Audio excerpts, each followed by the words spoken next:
Good afternoon, everybody.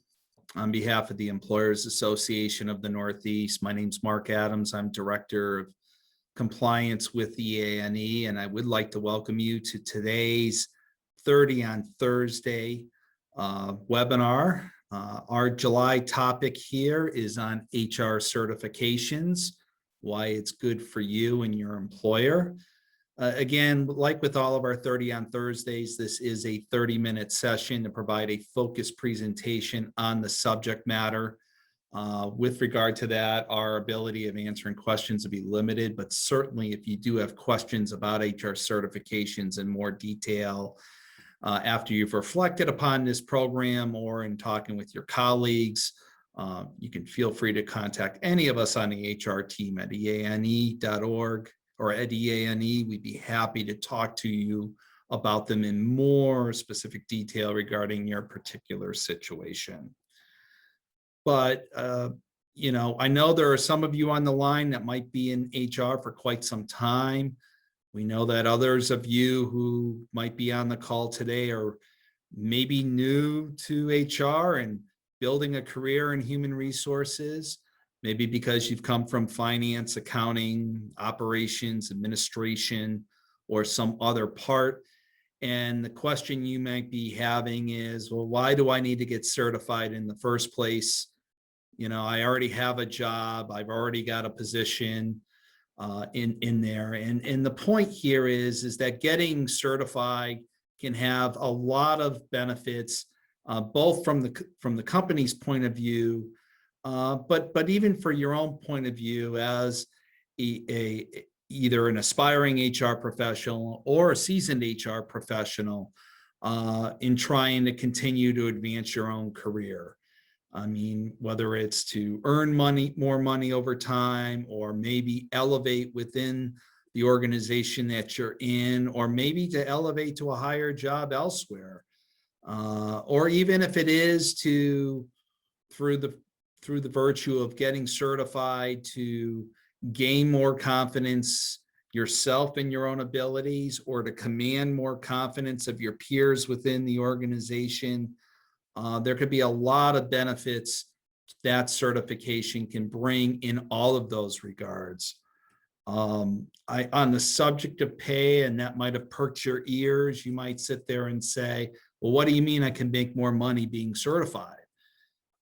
There have been studies that have been done off and on over time. The most recent one I've come across was in 2018 from PayScale, that did a whole study on the value of HR certifications.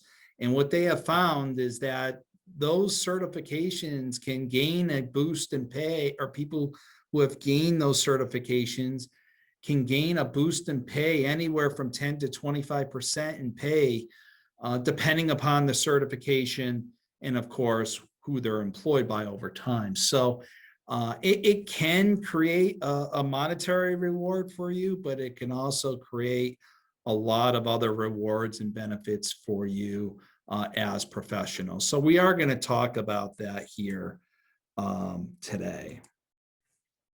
So when we're talking about the certifications, there are two main certification organizations in human resources. We have, first of all, we have the acronym called HRCI.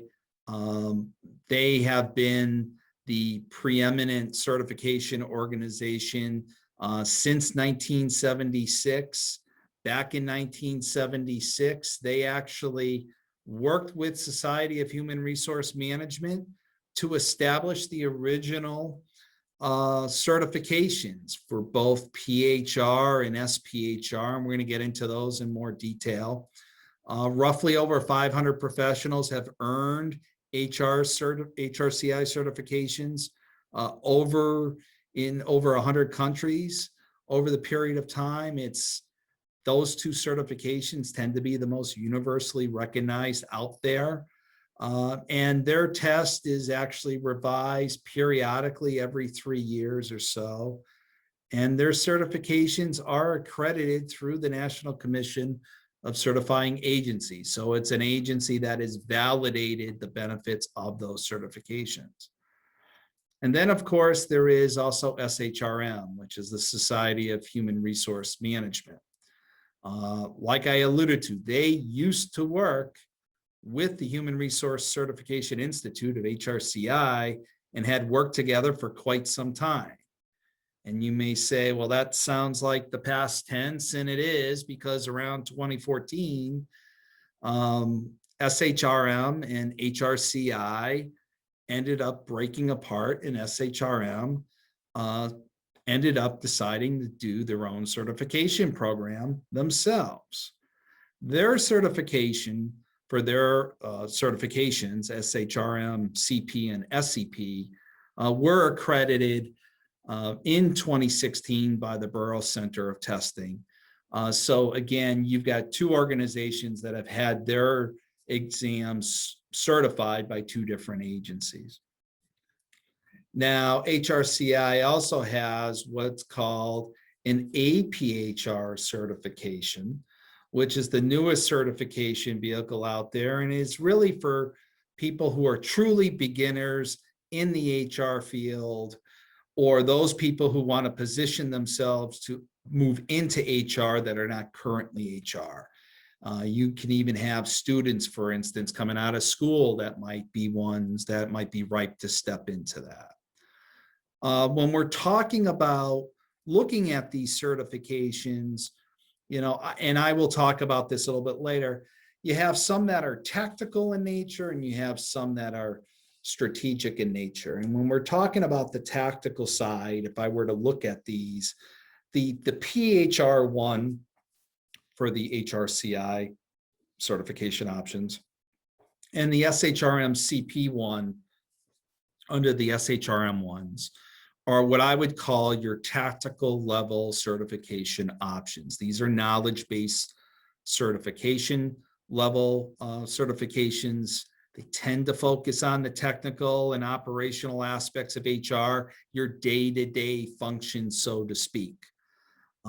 That is different than your SPHR certification or SHRM SCP certifications, which are really geared for those that are working at a higher level within an organization, those professionals with more advanced, more strategic experience.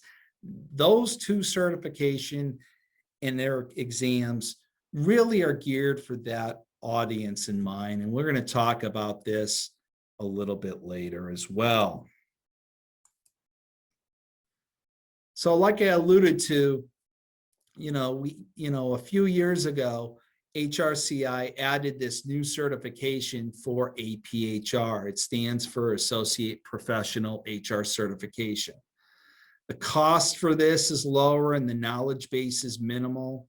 When it comes to APHR, a high school diploma is only required for this, and there are more advanced degree and experience requirements for the other exams. We'll be talking about that in a very short minute. But this certification is good for those recent graduates wanting to get into HR, again, those who might wear the HR hat and want to gain a little more knowledge and confidence. Now, I allude here in terms of different ways you can study for this level of certification. Speaking on behalf of EANE, we actually run an APHR boot camp. Actually, I believe our boot camp will start this fall in our Wallingford office on September 14th for people that want to be focused solely on on that exam. That class is geared solely around that in mind. But maybe you can't make the time to go to that boot camp or that study class. And your question is, well, how else can I kind of round out my knowledge base to position myself to take that test? Some people have found going through the likes of our HR Essentials program can be a helpful alternative, along with augmenting that through some self-study as well. It's just that the APHR study group for boot camp is truly geared solely around passing that exam. The HR Essentials program isn't geared solely around an exam, rather that HR Essentials program, which is a multi-session program in and of itself, is designed to provide a well-rounded view of what it means to operate in HR, but it's not geared around an exam specifically, or test taking, or how to test take in an exam environment. So it doesn't get into those specific pieces. So that's kind of the trade-off when you're talking about trying to prep up for this certification, and how the HR Essentials program could work that way. But we've seen people go through either one of those study paths and successfully make it through and pass the APHR certification exam. Now, when it comes to the other certifications out there, and some of the ones that we see many of our HR points of contact with our members take, I'm going to start off again with the PHR and SHRM-SCP certifications. Again, these are the ones that are more tactical in scope. And again, really for those who are really, again, geared towards having background that might be more day-to-day, more operational, not strategic, not having that proverbial seat at the table, but are not at that true entry level either. Okay, that's why we got the APHR. And you can see here, there is kind of various ways that you can meet the qualifications to be able to sit in on these exams. And one of the things to understand is when you applied for taking the exam, they're going to gather, they're going to ask you to affirm or gather your background to see if you're meeting these educational or experience level requirements. And really, when you look at this at a high level, you can see that the more advanced educational background you have, the less professional level experience you need. So if you don't have a bachelor's degree, let's say you just walked out of, you just had your high school diploma, or maybe a 2-year degree, or maybe some other type of certificate, well, then the need for actual real HR professional level experience is at a much higher level, 4 years, let's say, for the PHR. Whereas if you're walking out with a master's degree, they're only going to demand 1 year of professional level experience to be demonstrated. And similar when you're talking about the SHRM counterpart, which is the CP certification, there is a pretty much a same correlation here too when it comes to that. Now that's a lot different than your senior level or strategic level certification programs, be it the SPHR certification being administered by HRCI, or the SHRM-SCP certification, which is overseen by SHRM. You can see that even with the advanced level of educational background, the amount of professional experience ratchets up. So again, looking at people on the line that might have a master's degree or higher, whereas at the PHR CP level, you only needed 1 year of experience. Here, you need at least 4. If you're, if you were dealing with having a bachelor's degree, whereas those other certifications, you only needed a couple of years of experience. Here at the senior level exam, you need at least 5 years. And again, you're looking at not even having a bachelor's degree. And, under the PHR or CP exam, you only needed roughly 4 years of experience. Well, if you don't have a bachelor's, you actually need 7. So again, it really, it's the same correlation. The more advanced degree, the less experience.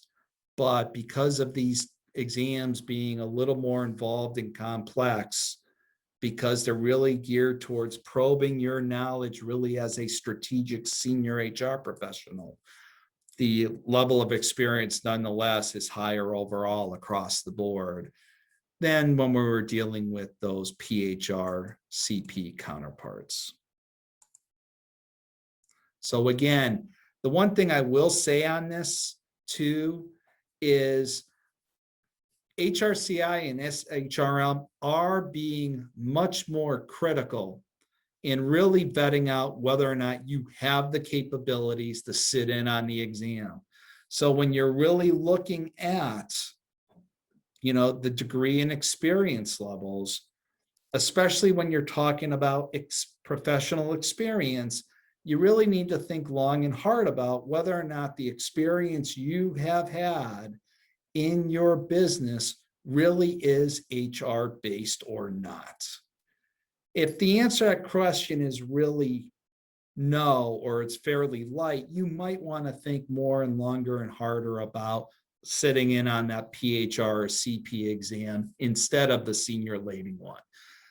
Because again, those are there for a reason, because these certification agencies who have set up these exams and revise these exams really look at it and saying, this is the type of background you're going to need to, whereby that coupled with your own studying and prepping should put you in a position of passing. That if you don't have this, being able to pass it successfully is going to be much, much more difficult. That's why they have set these eligibility requirements. Now, when we're talking about the exams and what is covered in the exams, okay, you're dealing with various subject areas and functional areas being covered. Now, when we're talking about the difference between PHR and SPHR, it's more of a change on what bodies of knowledge are more emphasized on the exams themselves. As I mentioned before, PHR is more tactical. It's more on the implementation of actions. So therefore, when we're talking about that, the business management piece is at a 20% emphasis. And that is the largest emphasis, with the exception of labor relations, which is almost at 40%. Now, you might look at the SPHR and sit there and say, well, I would think, business management would also have a representation on the SPHR exam. And the reality is business management has very little weight on the SPHR exam, because again, the way this is structured, when they talk about business management, it's about the implementation of things, the maintaining of things. And since the SPHR exam is really not focused on implementation and maintenance as much as it is on strategy and development, the focus, therefore, really, as you can see here, really falls on that leadership and strategy functional area, which is around 40% in its own right. Strategic goals, decision based on financial analysis, metrics, quality, problem resolution, and so forth. Okay. Whereas there's very little time spent on the more tactical areas like recruiting and learning and development. That is left to the PHR level, which, as you can see here, especially with talent planning and acquisition, carries some weight as well. Now, when we're talking about the SHRM exam, it's very similar to those listed under the HRCI. SHRM indicates that the goals of the SHRM exams is to test what they call the competencies and knowledge essential for successful job performance. The exams here, again, talking about the SHRM-SCP and SCP, however, tend to be more global content and situational judgment questions on their exams. We've had some students in our recent classes who took the test for both the HRCI and the SHRM exams, state that the material prepared them both equally for both of the exams, It's just that the questions were structured a bit differently. So if you're one to take the SHRM-SCP and SPHR exams, and you're looking to do both of them, or you're going to do the PHR and the CP level and do both of those. Like I said, we've had students tell us that our study classes have positioned them to pass both, because really the knowledge really is virtually the same. It's just laid out a bit differently when it comes to the exams themselves.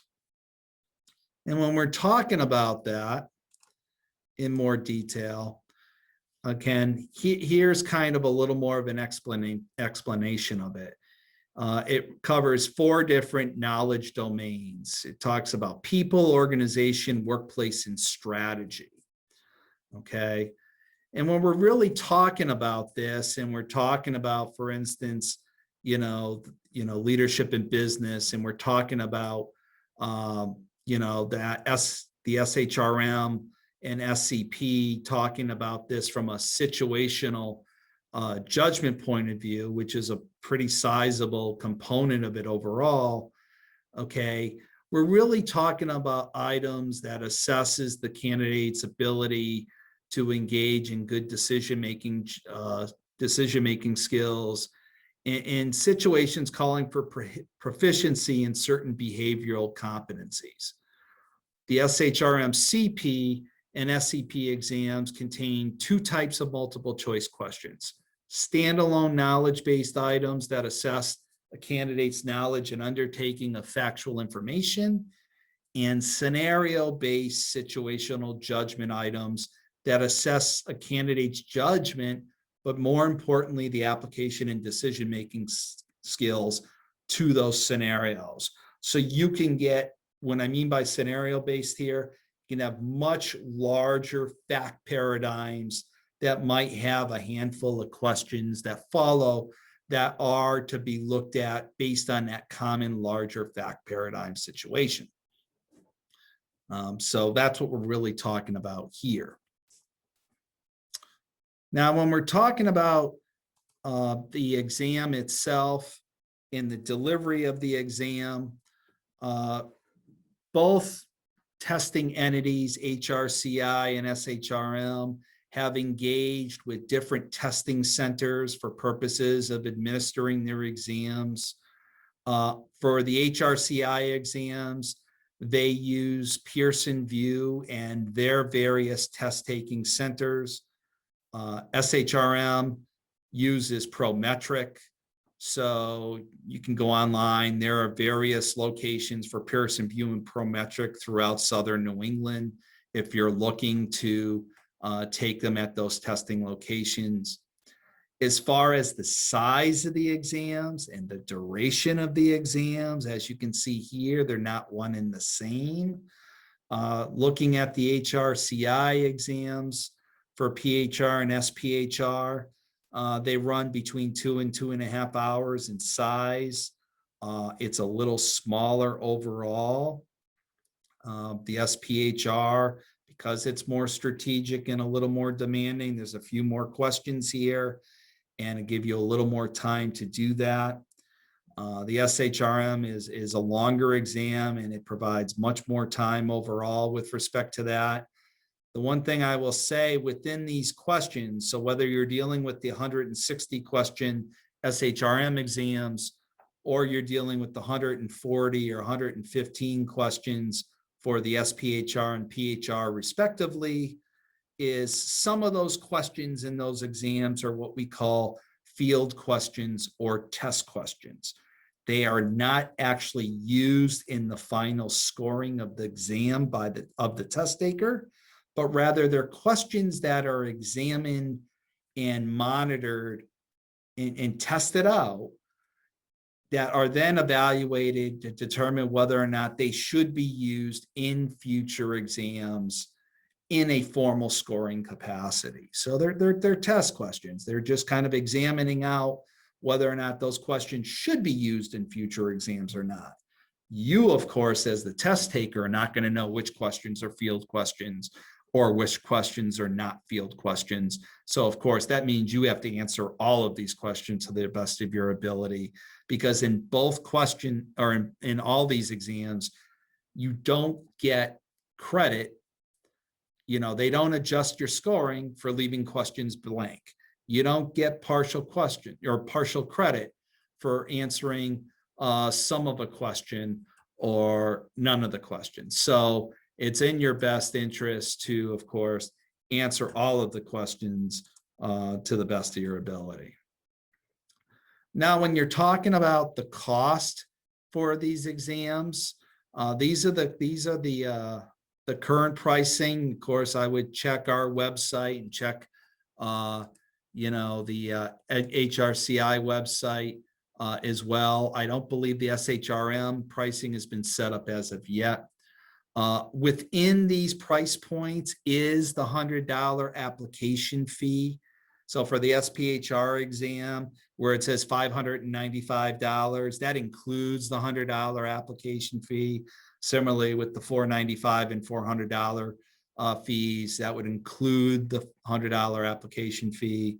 But it is important to know that that $100 application fee is non-refundable. There are certain refund policies depending upon when you might decide not to. If you want to change your mind and not take the exam, there are certain timeframes for doing that. You really need to check. And we cover this also at the beginning of the study class in more detail on that sort of thing. Being an EANE member allows for discounted pricing. It's one of the many benefits of membership. And oh, by the way, if you do pass the exam, being an EANE member gives you credits for your recertification to maintain your licenses for the HRCI. So that is very beneficial there. When we're talking about the SHRM, they have specific testing windows for taking the exam. HRCI exams can be taken at any time. It's more of a rolling basis. And yes, actually the price points have been set up for the SHRM exams here. The price points are somewhat lower. There is no discounts for being an EANE member, though there are higher price points if you're not a member of SHRM. So the price points are a little bit different when it comes to that. The one thing I will say on the HRCI that I did not address earlier that I do want to point out there is HRCI actually provides that people can actually buy what's called insurance. It's roughly $250. It's non-refundable, but it is an option for people that if you're, let's say, not a good test taker, you've never been a good test taker, and you have concerns, you can actually buy the insurance. And if you don't pass the exam, that the insurance allows you to take the test the second time at no additional charge. So the insurance kind of gives you an ability to hedge some additional money rather, you know, and have the peace of mind of knowing that you can take it a second time at no additional charge. You don't do the insurance and you don't pass, well, then you incur the full cost of taking the exam, just like you did the first time. SHRM does not provide for an insurance option, or SHRM does not provide for an insurance option. HRCI does. Now, when we're talking about, you know, how it's scoring, and people often will say, well, how many answers do you need to get correct in order to pass the exam? There's really not a straight answer to that. They do this weighting scoring methodology. It's based on the difficulty of the questions. And of course, not all questions have the same level of difficulty. So there isn't, I can't sit there and tell you, you have to have X number of questions right to automatically pass. Okay. But generally speaking, you know, the magic number is you should you should generally look to try to get 80% right in order to pass, to account for any variance on the weighting of the questions. We've got the pass rates based on the most recent information that we have had here. And as you can see, obviously, to no one's surprise, the higher the standard of exam, the lower the pass rates that come with that. And it's with that in mind that, taking a study class is very beneficial to put you in the best position of passing as you can.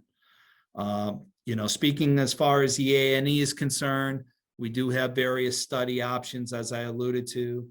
We do have a boot camp that's starting up on September 14th in Wallingford. It's 3 full days. It's in person. That is not currently being done virtually. And we also have study classes for the PHR, SPHR, SHRM, and SHRM, or SHRM-SCP and SCP that's being held in our Agawam offices. That is once a week over a 10-week period of time, 3 hours a night. It's a substantial investment in time and effort. I can speak to it firsthand while I'm one of the attorneys on staff. And while I was positioned very well with my educational and professional background to take care of all of the labor relations material, as you can imagine, there was a lot of other material that, in my opinion, personally, I don't think I would have passed the exam without the study class. Again, because it rounded out my body of knowledge, my background, my experience. And all of you are going to be walking into this with different backgrounds and different strengths and weaknesses. And the study classes can help you round it out. It's not going to teach you all of the HR body of knowledge, but it's going to round out with your own experiences to put you in the best position to pass. The one thing I will say on this is you get out of these study classes what you put into it. It is going to require an additional investment of time and effort outside of the class time itself for purposes of going through practice material, supplemental information. We have audio files, we have practice tests. There's obviously the reading materials, and all of that is designed around the study class to be done outside of the classroom time itself. So it's not just going into a class 3 hours a week for 10 sessions and that's it. You're really having to invest more time and above and beyond that if you really want to get the most out of this study class experience. And when you pass, and we expect you to pass, our pass rates are very high for those who take our study classes, there is the need to have to recertify to keep your credentials. And that for both SHRM and HRCI is done on a rolling 3-year basis. They have differing amounts of credits that are needed. For those who are just doing the APHR, it's 45 credits over a 3-year period. For all the other certifications, it's 60. There are various ways you can meet and achieve these certification credits, whether it is through original HR experience with your companies, going through various educational programs like the ones listed here. There are various ways of accumulating those credits over those 3 years. If you don't accumulate the credits to recertify and you have to submit those to HRCI or SHRM as the need is, you could always retest as an alternative. If you really like doing tests, that's an option there too. But like I said before, if you're an EANE member and you're going down the HRCI path and doing the PHR or SPHR, we have a partnership with HRCI that provides for recertification credits. And that can be very beneficial to you, especially if you're in the SPHR, because business management credits are very hard to come by. You can get credits just by being a member with the EANE. That can make life a lot easier from the recertification side of things. And finally, in wrapping up, and as we approach the top of the hour here today, and thank you very much for joining us. Again, there's a lot to think about here when it comes to certifications. There's a lot of upsides for your businesses. Many businesses require their HR professionals to be certified when they're looking to hire people, or they might be asking you to step up and get certified so they can have the peace of mind of knowing that their departments are staying on top of this ever quickly changing, business climate. And there are various options as we've covered here this afternoon. So, I have people that call and say, well, which one's right for me? I've kind of put together some questions here for you to think about. And I think this really needs to weigh into whether or not you want to do this, because again, getting certified is a considerable investment of time and effort that can take weeks and months to make happen. And we certainly want to make sure if you're going to do that, you're positioning yourself to succeed in that endeavor. But is that then an investment that you want to make? And I think these questions are things you need to really think about. Are you really, do you really feel you have the experience to sit in on these exams? I mean, are you willing to spend the time and effort, and do you have the money in your training budget to go through a study class and or spend the money to sit on the exam as well? Or do I need to cultivate my knowledge through some additional experience, or maybe taking some other trainings to put myself in the position of sitting in on an exam? Those are all things you really need to deliberate to decide whether or not HR certification is right for you at this time, and if so, which certification is that for you? That's what I wanted to cover here this afternoon. I'd like to thank you very much for your time. If you do have questions, you can certainly call us here at EANE. Our HR team would be happy to answer those questions on the HR certification experience. The vast majority of our team is certified in one or more of the certification levels. You can also check out our website for the latest scheduling of our study classes as well. And I'd like to thank you very much for joining us here this afternoon. Have a great day.